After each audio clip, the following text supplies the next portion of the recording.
Hey guys, this is part 2 of the build, so here we go.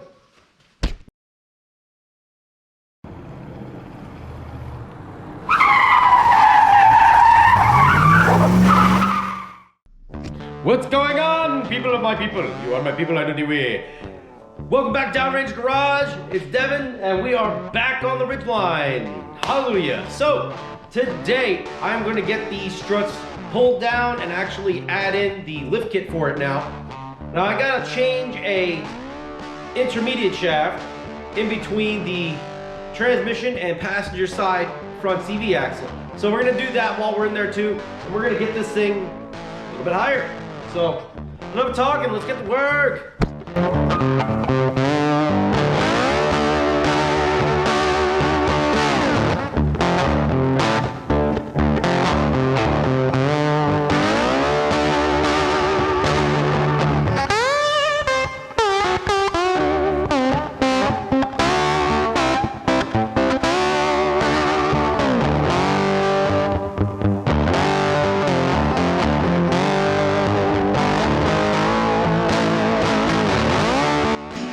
Okay, so I got the strut out.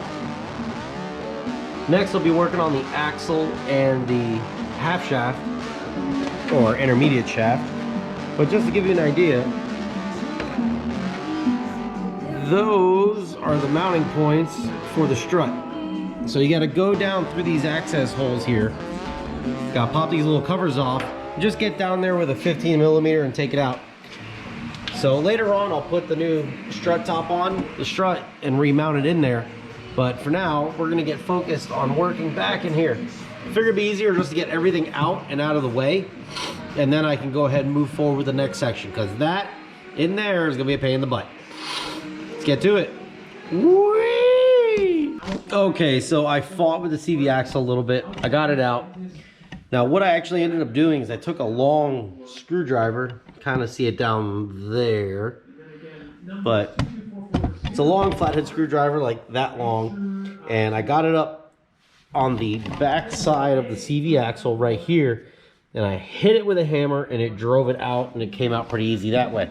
So that's how I got the CV axle out. Now I'm going to get the actual shaft out, but to get the intermediate shaft out, I got to get the shield off first. So there's a 12mm bolt there, one on top right about there, can't really see it, but yep, right there on top. And then there's, I think, 3 bolts that hold the actual half shaft in, or intermediate shaft. So there, so 3 bolts there. And once I get that out, swap out the new one and close this up, that I can go ahead and reinstall the strut with the lift kit on.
Hey, okay, so I got my butt kicked.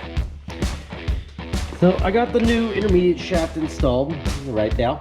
And while I was in there, I noticed that the return power steering line was whizzing. Okay, not a big deal. Ran to the store, grabbed some hose, figured, it's probably taking me like 30 minutes, an hour at the most. 6 hours later, I've come to the conclusion that the only way I can get this out is to partially drop the cradle, because there is no access to get in there and actually pull the hose out. So I'm gonna end up ordering the high pressure line for the power steering as well, because it runs the same path. And I know I have to change it out because I've seen signs of it starting to seep. Joy. So I got my butt handed to me on that, and well, that's gonna be later. So I don't get to put the front suspension in. Yeah. So yet again, we're going to bounce back from the front, go to the rear, and finish the rear. Now, back here, what I've come to find out is the easiest way to get the struts out of these. You have to put your flashlight down and point. So, I ended up, obviously, pulling the bottom strut bolt out. I pulled the knuckle bolt out, and it still was too tight. So I ended up having to remove the sway bar link. Well, I had to cut my sway bars off because they were seized and they were not coming out. So I cut that off. Now I got room to actually get in here and push the arm down and get the strut out. Once I get the strut out, we can go ahead and do the rear lift. So I'm gonna end up finishing the rear on this, and then I'll come back to the front when the new power steering hose shows up. Because before I put the strut back in, I need to get the lines run, because it's just easier to get it that way. And it's already out, and I'm not gonna work backwards.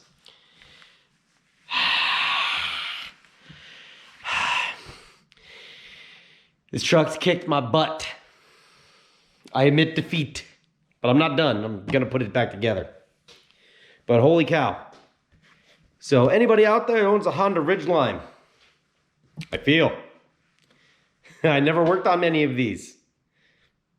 Oil changes, simple stuff. Never had to pull any extravagant parts out of it. This thing is brutal to work on. My gosh. I love Honda. I think Honda's a great product, but holy cow. There's a reason mechanics hate engineers. Talking to you engineers. So that's the point where we're at on this. I'm gonna go ahead and get in here, get this back buttoned up and put back together, and we'll get a little bit of video on that. I'll show you how I put the lift spacers on and install the struts again. So, let's get back to it. What's going on, guys? All right, so I'm back in the garage freezing my butt off, and we are now ready to install the rear lift. And I got everything laid out. Got one partially pre-assembled, and I got the other one off to kind of show side by side what is going on with this kit. So, I need light. Got it. All right, and we're going back. We're going back, and I'm back. All right, so what we got going on with the kit is here's the factory struts, which they will be replaced sometime in the future. Don't know when. But if you look, I got the spacer on this one, and obviously it's off on this one. This is what the spacer looks like. So it is not much. It's probably about 1 inch in total height, and it's kind of funky because it causes you to have to reverse the strut. Now it'll go in without a problem, but I think I may have spoke too soon on that. What I've noticed with this kit is that if you use the factory bolts, they will go up through the front one. Real easy, plenty clearance. But when you try to do the back, they hit. light on the subject. So, I'm now faced with the dilemma on what I want to do here. I can either go out, get new bolts, scrounge through my massive collection of hardware, or take the factory bolt and grind the shoulder down a little bit so it can clear past the head of the strut.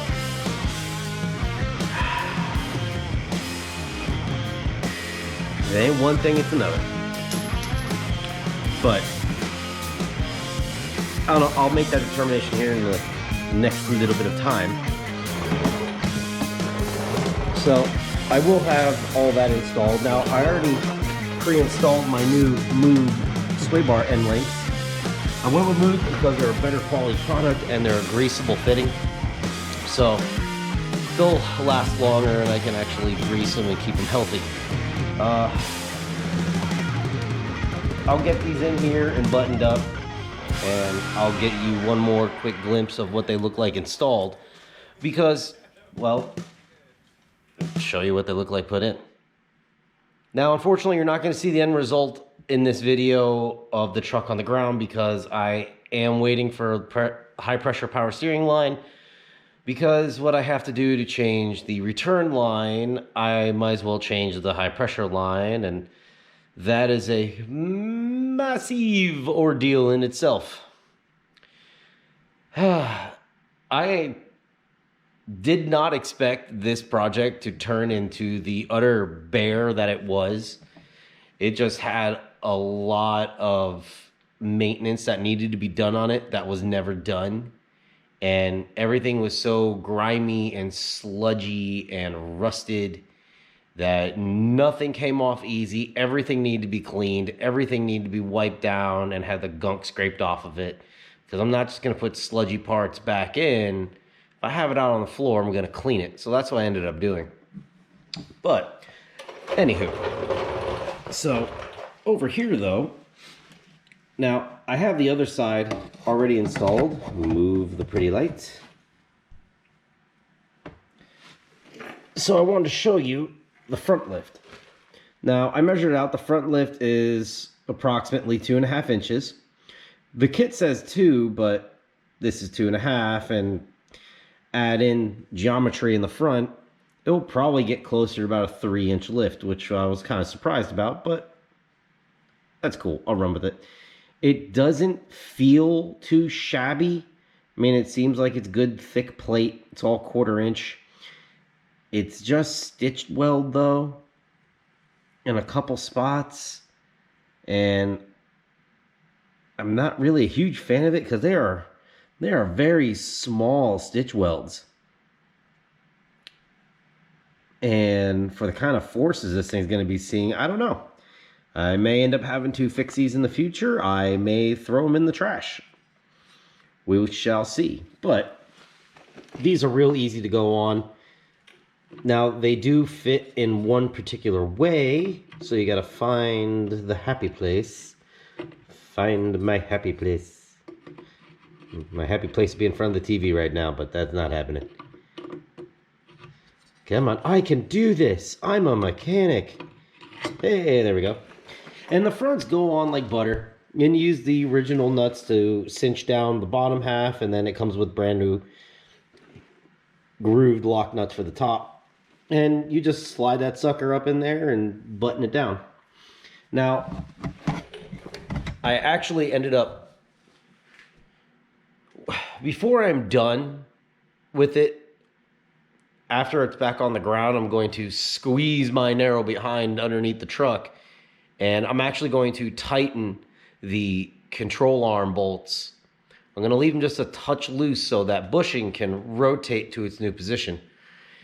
Whenever you do suspension, you never really want to crank it down tight when it's in the full down position, because what will end up happening is that if you're running a stock style bushing, it will actually create lift. So whether you're lifting a vehicle or lowering it, it'll give you extra upward movement in your suspension, which is not what you want, because it will end up causing premature failure in the bushings later on.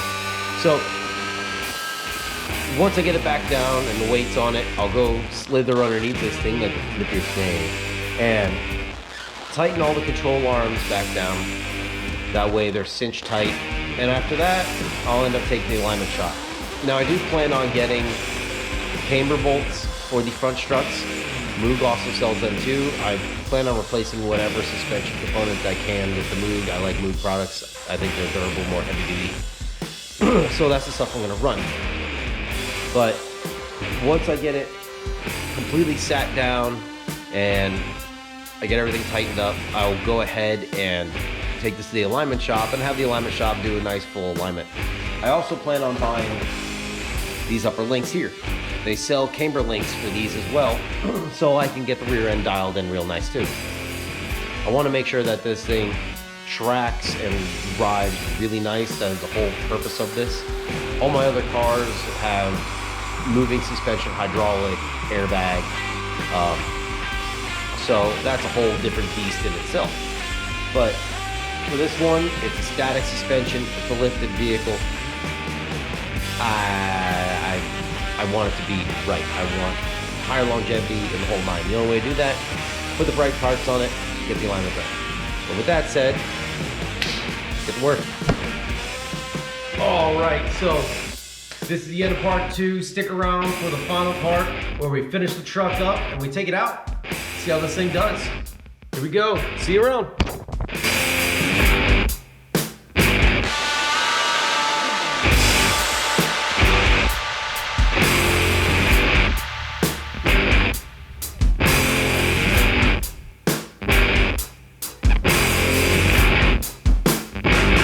I see it. I see it. I see it. Okay. And blind you.